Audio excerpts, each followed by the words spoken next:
What's up, Keller Williams Realty Partners, coming to you with another educational video 4 in the new construction series. I want to talk to you about these next questions. Do you have a county plat? And I'm going to skip ahead to the fifth one. Is there anywhere on the lot that can't be built upon, or is there a tree save? You know, this doesn't come into play too much, but to the extent that you're able, you do want to have some sort of a plat of what the lot looks like. And maybe if there are any major setbacks, meaning areas of the lot where the buyer can't build on, you want to know that ahead of time. In most cases, you're going to be dealing with a neighborhood with an HOA that's going to have that spelled out anyway. But you want to know, for example, if there's any area, like if they want to go build a tool shed or something like that, something small in the back, you want to know where they can and can't build. You want to have an idea of where they can and can't dig and so on like that. I believe it's still called a tree save. There may be an area of the yard where they're not allowed to cut trees down. Maybe they've got a deal, the builder had a deal with the county or something like this to where they weren't going to cut down a certain number of trees and so on. So that'd be a question you'd want to ask. We spoke about this one earlier, but the second question, can we inspect the foundation, pre-wall, and then the final? They're almost always going to say yes to this. Most people elect not to do the foundation or the pre-drywall inspection. They do elect to do the final one. That's completely up to you and your buyer. Thirdly, if the appraisal comes in low, do you lower the price? I can just tell you from my experience, I've never had any appraisal issues. And I always ask the next question, have you had any appraisal issues?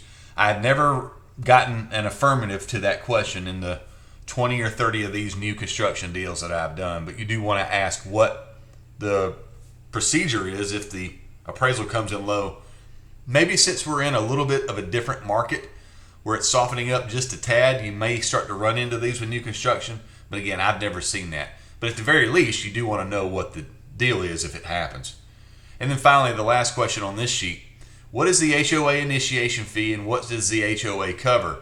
Most of this is going to be laid out in the contract. They're going to have that spelled out pretty well, but you do want to know that ahead of time. One other thing you might want to, and this is not on here, but a lot of these new developments, these buyers aren't getting a mailbox at their actual house. There's a mailbox kiosk, and they need to know that too. Will there be any above ground electrical or utility boxes on the property? I'm sorry, there's a typo there. You're probably not going to be able to do anything about this. This is pretty rare. A lot of that stuff is underground and usually put at a central location toward the beginning of the neighborhood, but from time to time there will be electrical or utility boxes or things like this on that particular lot. There's not going to be much you can do about that, but the buyers would like to know this ahead of time. Are there any utility encroachments or easements? There was a property I did years ago where there were some power lines over a particular part of the lot, and they weren't allowed to build under that or around it. So you want to ask about that. Are there any utilities that do not run to the property? I have had, I believe twice, where it was taking a long time to get high-speed cable and internet out. They need to know if they're going to have access to high-speed cable and internet. Mostly internet, of course. That's kind of a rare thing these days, but if you're out in maybe Dawsonville or kind of out in the sticks a little bit, you want to ask that question. You want to know what utilities do and don't go to the property. Does this development require, and here's one I mentioned earlier, does this development require a mail kiosk and has it been built yet? At one point, I believe there was one, this was a friend of mine, not me, but where it took them forever to get the mailbox kiosk put in, and I can't remember exactly how they were getting their mail, but they may have had to have gone to the post office or something like this. But so you want to know if that kiosk is going to be ready to go when you close on that property. Do you have the certificate of occupancy? This is usually if the home is already built or mostly built. This is almost not going to be a problem, almost certainly not going to be a problem these days. Back during COVID and the aftermath of that, we were running into a lot of certificate of occupancy issues. And basically that certificate of occupancy has to be issued before somebody can close and move in. Is the home in a flood zone? You want to ask that? Do you have any monotony restrictions? The last new construction I did actually had what's called a monotony restriction, where you couldn't have similar or the same floor plan, similar or same elevation, similar or same paint scheme within, I think, 2 or 3 houses of one another. Because what you don't want to have, or what the builders tend to not want to have, is 5 houses in a row that are exactly the same. They don't want that. It doesn't look good for the neighborhood. So you want to ask if they have any monotony restrictions. Do you use a drain camera? New construction is notorious for people flushing the wrong things down the toilet, or construction debris getting in the shower drain, the tub drain, and so on.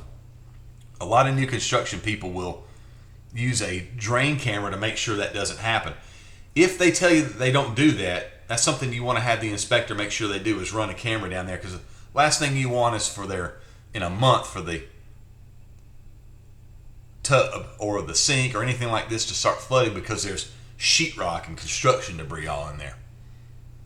And this is it's going to sound really silly, but there was a construction development not too far from where I live where it looked like they were going to eventually go through the median and put a light there. These poor people contracted on these houses and probably didn't realize that they could not turn left out of the neighborhood. And I'm not talking about a difficult left turn. You do want to ask if there's going to be a light where the entrance of the neighborhood is, and you may or may not get that information. But these poor people weren't able to turn left at all because there was a median there. These people have to turn right out of their neighborhood, go up the road, 2 lights, and then make a U-turn.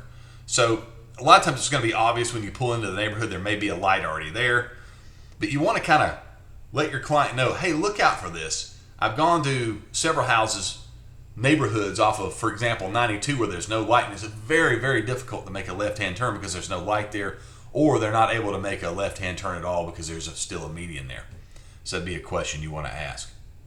All right, y'all, thanks for watching. If you have any questions, just let me know.